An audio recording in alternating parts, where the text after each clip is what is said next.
Coucou tout le monde, on se retrouve pour une petite vidéo pour la société Seven Grit, le partenariat que j'avais eu avec eux pour du point de croix. Donc je vais vous faire une petite démonstration en fait pour vous montrer. J'ai décousu le... Je vais le mettre comme ça. Vous savez, c'était cousu sur la toile du sac. Et en fait, ça fait vraiment beaucoup de tissu pour manier, en fait, pour broder. Donc du coup, moi j'ai décousu et je referai la couture après du sac. Voilà, c'est plus pratique pour manier. Déjà, la toile est très rigide et c'est un grand morceau, donc du coup, c'est déjà un petit peu galère. On a aussi, vous vous souvenez, bon là j'avais eu le souci avec le coup de cutter dans le plastique, donc ça c'est le petit morceau où on a la bande ici avec les codes couleurs pour les fils. Donc en fait, le motif qui est là sur le papier, on a exactement le même motif qui est imprimé sur la toile. Donc soit on travaille sur la toile imprimée, pour ceux qui aiment faire comme ça, hein.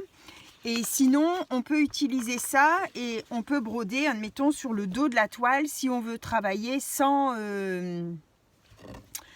l'imprimer ici, hein. On peut travailler aussi sur le dos ici tout blanc et du coup on fait du point compté, on suit bien par rapport au dessin. Bon, moi là, comme tout était imprimé, je me casse pas la tête. Ça fait des années que j'avais pas fait de point de croix, donc j'ai beaucoup de plaisir à reprendre, mais en même temps c'est assez long, donc on n'avance pas très vite. Là vous allez voir, je sais pas si vous allez voir, j'ai fait le blanc là, vous voyez, c'est toute la partie à côté du jaune là, le blanc ici, tout là. Et je suis montée jusqu'à peu près, en fait j'ai travaillé sur la moitié de la toile. Et alors ils disent normalement il faut commencer par le centre, mais en fait commencer par le centre du dessin, c'est bien quand on part sur la toile toute blanche, comme ça on a notre dessin qui est centré. Mais là, comme c'est un peu comme du diamond painting en fait, hein, vous avez je veux dire la couleur, admettons, là je suis actuellement en train de faire les petits carrés rouges, correspondent à au vert comme ça. Par rapport au numéro, bon bah c'est tout. Je sais que chaque petit carré rouge, c'est ce vert là, donc je vois pas l'intérêt de commencer par le centre du dessin. Donc là je fais comme ça. J'ai fait toute la partie, donc c'était les carrés bleus, c'était tout du blanc. Donc là je suis arrivée là, j'avais envie de changer, j'en avais marre de faire du blanc, donc je suis partie sur les carrés rouges, c'est le vert. Donc vous voyez, j'en ai fait une partie, là je suis arrivée dans cette zone ici, et du coup j'aurai plus de carré rouge sur ma moitié de sac. Donc je passerai à une autre couleur pour faire autre chose. Je vais vous montrer comment on brode pour celles qui ne savent pas. Alors moi je suis pas une pro, je suis autodidacte, hein, j'ai appris toute seule, mais bon, j'en ai fait pendant des années, donc je me débrouille, hein. Après c'est peut-être pas parfait, mais bon, ça me convient à moi. Alors, quand on fait de la broderie, on a des différents, comment je vais dire, différentes tailles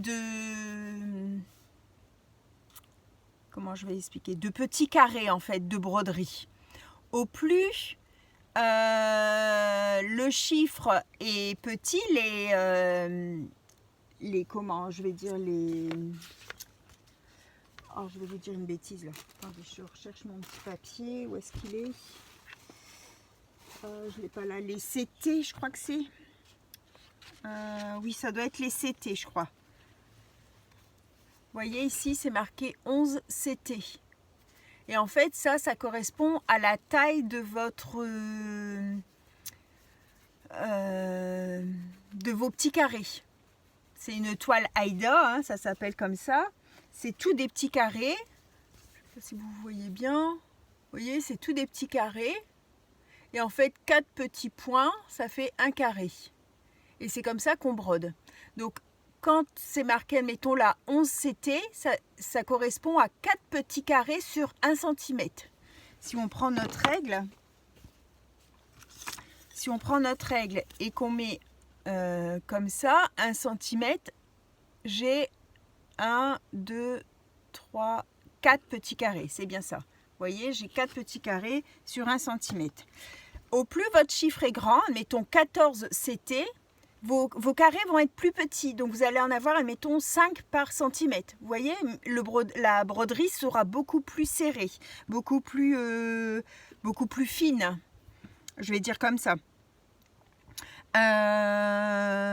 Alors pour commencer, pour les nouvelles en fait qui n'ont jamais brodé, c'est mieux de prendre quelque chose, un petit motif, je vais vous dire un petit motif, mais avec style 11 CT. C'est déjà, pour broder, c'est plus facile. On voit facilement les petits carrés, c'est moins serré. Enfin, vous voyez, pour les débutantes, c'est mieux. Après, c'est une affaire de choix, soit en tissu imprimé comme là, où on a déjà le motif, soit on doit compter ces petits carrés-là pour les reproduire sur son dessin. Moi, j'ai appris comme ça, hein, donc c'est pas plus compliqué. Ça demande plus de recherche. Parce qu'on doit compter ces petits carrés, regarder sur son dessin où on est arrivé. Un peu comme du tricot, si vous suivez un dessin en tricot, il faut suivre les mailles, changer de couleur. Et là, ça va être pareil. Quand c'est de l'imprimé comme ça, c'est plus genre comme du diamond painting où on a déjà sa couleur qui est imprimée. On a juste qu'à suivre le motif, la liste ici pour savoir ses couleurs. Voilà, je pense avoir fait le tour. Alors, quand vous brodez, on brode toujours dans le même sens. Je vais vous montrer sur un petit papier. Admettons, si vous avez vos 4 petits points qui sont comme ça. Donc là, je mets dans votre sens à vous. Hein. Si vous avez votre aiguille qui sort d'ici, vous partez sur la droite, on descend et on revient comme ça. Donc en fait, vous allez voir que ça, vous. Hein. D'accord? Mais si vous avez commencé comme ça, tout votre travail va devoir être dans ce sens-là et revenir comme ça. Il faut qu'à chaque fois, vous brodez dans le même sens. C'est-à-dire que si votre point démarre sur la droite, il part à droite, tous vos points partiront vers la droite et reviendront vers la gauche. D'accord? Si vous êtes gauchère et que vous partez vers la gauche, tout votre travail, vous allez le partir vers la gauche et revenir sur la droite. Il faut bien définir ça au début parce qu'en fait, sinon, vous allez avoir vos points qui vont être dans différents sens et ça ne sera pas joli. Je ne sais pas si vous allez bien voir parce que là, c'est du blanc. Mais en fait, toutes mes petites croix sont dans le même sens. Alors moi, je suis droitière, donc en fait, je brode vers la droite et je reviens vers la gauche. D'accord? Ça, après, c'est... vous voyez, mes petites croix, elles sont toutes dans le même sens. Voilà.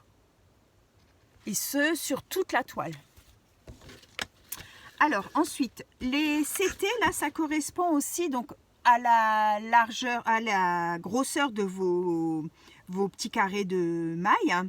Mais ça correspond aussi au nombre de fils que vous allez devoir mettre pour broder.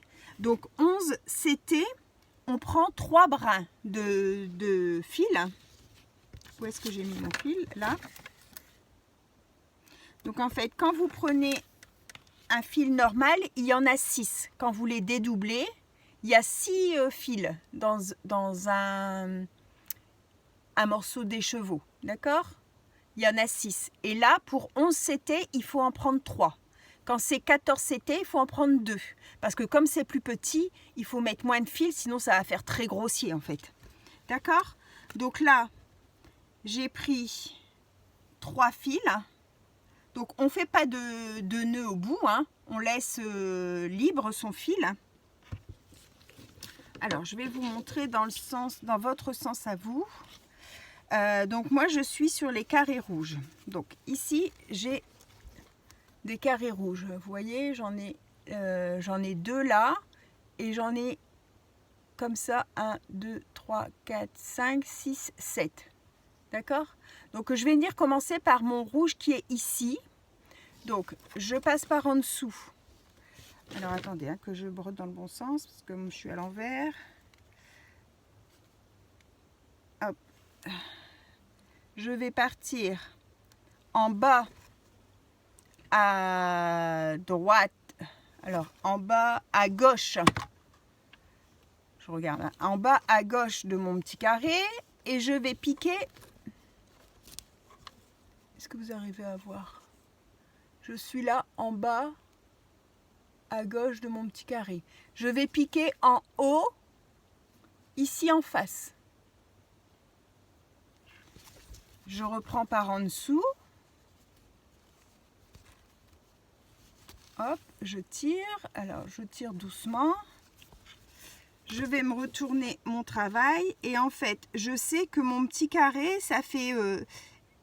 comment? Je tiens mon fil là.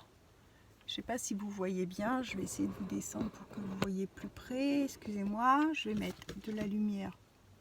Vous verrez peut-être mieux. Comment? Je vais vous montrer sur le papier. Ça sera peut-être plus simple. Là, j'ai mon... Je suis face à moi, hein, d'accord? J'ai comme ça. De l'autre côté, je viens de faire ça. Donc là, maintenant, j'ai commencé en bas. Oui, parce qu'en fait, quand je vais le retourner, il sera dans l'autre sens. Donc, hop. Ça, c'est mon dos. D'accord? Imaginez-vous que si je regarde devant, c'est inversé. Hein, d'accord? Donc, de mon dos, j'ai mon fil qui sort ici et j'ai mon fil qui sort là. Je vais venir coincer mon départ de fil. Je vais venir le coincer comme ça. Donc, je vais venir le coincer ici. Et là, je vais venir passer ce fil-là dans mon trou ici. D'accord? Ça, c'était mon début de fil. Je viens le coincer par là. Et là, c'est mon fil avec mon aiguille. Je vais venir piquer dans mon trou ici. Comme ça, mon fil va être coincé par mon aiguille qui va être au-dessus. D'accord? Je vous montre.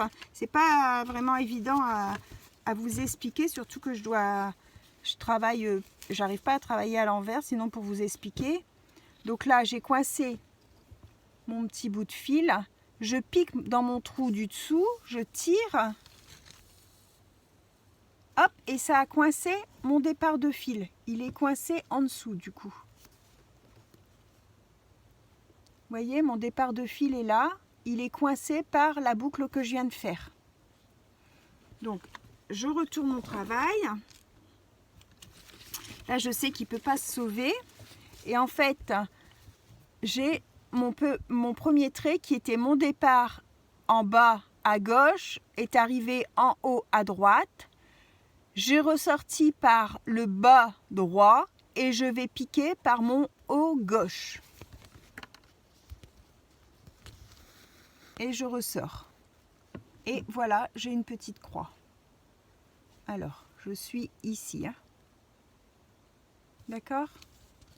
Je vous remontre. J'ai un carré qui est juste à côté. Ici. Donc, je pique en bas à gauche.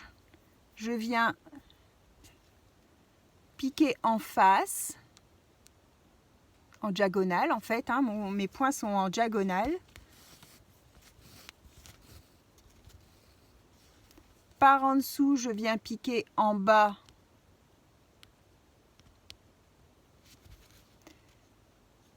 Alors,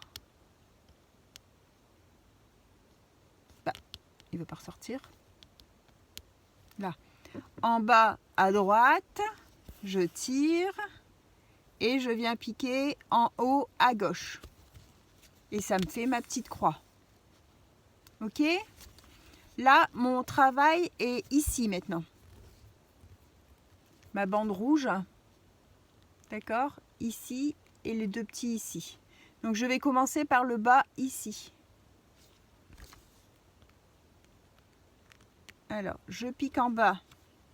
Donc là, comme j'ai une bande qui monte, je vais travailler en montant. Alors, vous n'êtes pas toujours obligé de faire reprendre par en dessous, reprendre par au-dessus. On peut faire un peu comme de la couture. Ce qu'il y a, c'est qu'il faut bien garder la même tension à chaque fois. Vous piquez là, vous allez sur le côté et on ressort. On tire et on a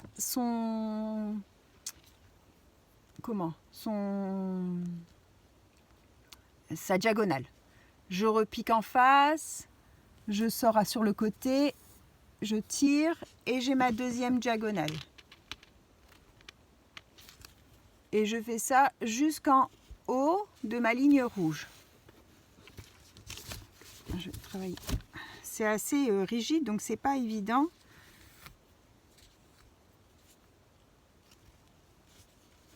Voilà. Et en fait, le dessin, il faut surtout pas mouiller votre toile le temps que vous brodez, parce qu'en fait, ça s'efface à l'eau. Donc, une fois que votre broderie sera terminée, il faudra le passer dans l'eau tiède. Il marque 30 degrés. Alors, je suis arrivée en haut, je fais pareil en descendant maintenant. Donc, je fais mes diagonales dans le sens inverse de tout à l'heure. Je descends et je pique sur le côté. Ça fait un peu comme de la couture, hein. Si vous savez coudre, il n'y a rien de très difficile. Donc là, j'ai fini ma ligne. Je vais venir repiquer dans mon point, hop, pour faire mes deux petits carrés sur le côté. Mes deux petits carrés qui sont là. Hop. Et pareil, comme ils sont l'un au-dessus de l'autre, je vais faire pareil. Je vais monter à la place de broder comme ça sur le côté, je vais broder comme ça en hauteur.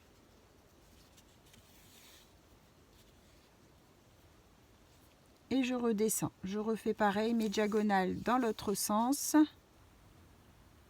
Et voilà. Et je reprends par en dessous. Mes morceaux sont faits. Donc vous voyez,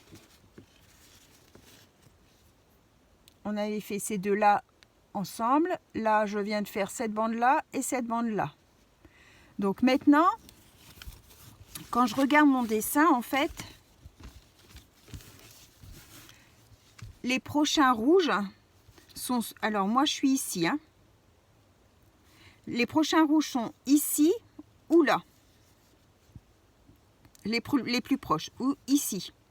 Donc soit je ferme derrière et je viens recommencer ailleurs, soit je vais piquer plus loin. Mais en fait, ça vous fait du coup des grands fils comme ça qui traversent. Donc c'est une affaire de goût, parce qu'en fait, si j'arrête ici, bon, bah, je vais perdre ce petit morceau de fil, et quand je vais commencer ailleurs, je vais reperdre la même quantité de fil. Donc des fois, de traverser quand c'est pas trop loin, bah, on traverse et puis c'est tout. Donc là, je vous montre. Si je traverse, alors je vais venir mettre, je vais venir mettre celui qui est ici tout seul. Hop, vous voyez, celui qui est... Alors moi, j'essaye de voir en même temps dans la caméra. Celui qui est ici tout seul, et après j'en ai 3-4 là, 4 qui sont là. Donc je vais faire cela. Donc du coup je suis passée, vous voyez, c'est ce morceau de fil là. Je le tire bien, hein. Du coup il est à plat, il ne me gênera pas de l'autre côté. Hein. Hop, et je vais venir du coup broder celui-là. Donc sur la droite, toujours je suis droitière, je pars sur la droite, ma diagonale droite. Alors il faut faire attention de ne pas faire de nœud. Voilà, diagonale droite et diagonale gauche. Là je viens piquer dans mon carré rouge qui est un petit peu au-dessus. Là, je viens de faire le petit carré qui est ici. Et là, je pars faire ceux qui sont là. Donc, là, j'en ai deux l'un à côté de l'autre. Donc, diagonale droite, je ressors en bas. Diagonale droite, je ressors en bas. on a ça, du coup, j'ai 2 diagonales. C'est pas évident, hein. Ici. J'ai 2 diagonales, 1, 2. Et du coup, je suis sortie là, je vais piquer diagonale gauche, je ressors en bas, diagonale gauche. Et je repique par en dessous. J'ai fait mes 2 petites croix. Je reviens ici, j'en ai 2 autres. Je sors. J'arrive pas à voir si je vous montre comme il faut ou pas. C'est pas évident. Alors là, je suis ici. Moi-même, je vois même pas mon aiguille. Donc, je suis ici. Vous voyez, mes 2 petits carrés rouges sont là. J'essaie de regarder en même temps dans la caméra et de faire en même temps, mais franchement, c'est compliqué, hein. Je pique diagonale droite, je pique en haut, je ressors en bas. Je tire bien, je repique en haut, diagonale droite, et je ressors par le bas.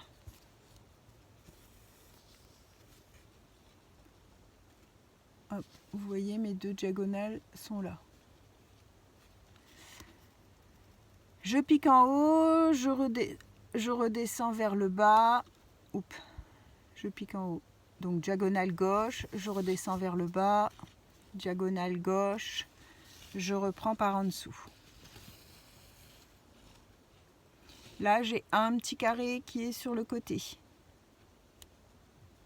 Alors, attendez, ici. J'ai un petit carré tout seul rouge ici. Donc, je pique en bas. Diagonale droite, je remonte, je pique dans mon trou d'en face. Hop, diagonale gauche. Voilà. Donc bon, j'espère vous avoir expliqué comme il faut. C'est pas évident de faire ça en caméra parce qu'on travaille à l'envers.